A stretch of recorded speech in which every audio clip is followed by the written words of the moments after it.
വയനാട് ദുരന്തത്തിൽ കേരളത്തിന് അർഹമായ സാമ്പത്തിക സഹായം നൽകാത്ത കേന്ദ്ര നിലപാടിനെതിരെ LDF സംസ്ഥാന വ്യാപകമായി പ്രതിഷേധവും ധർണയും നടത്തി.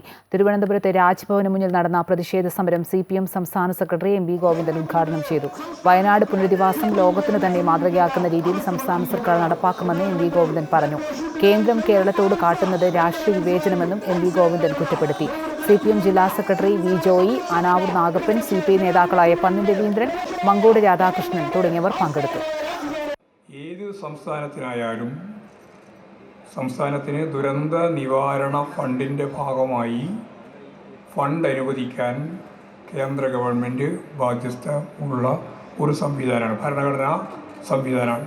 ലോകത്ത് തന്നെ നടന്ന പുനരധിവാസങ്ങൾക്കെല്ലാം മാതൃകയാവുന്ന ഒരു വയനാട് മോഡലാവണം, അതൊരു ടൗൺഷിപ്പ് ആവണമെന്നാണ് കേരളത്തിലെ ഇടതുപക്ഷ ജനാധിപത്യ മുന്നണി ഗവൺമെൻറ് വ്യക്തമായി തീരുമാനിച്ചത്. അപ്പോൾ നമ്മുടെ ഗവൺമെൻറ്റിനെതിരായിട്ട് കേന്ദ്ര ഗവൺമെൻറ് ഒരു ഉപരോധം നിർത്തുകയാണ്.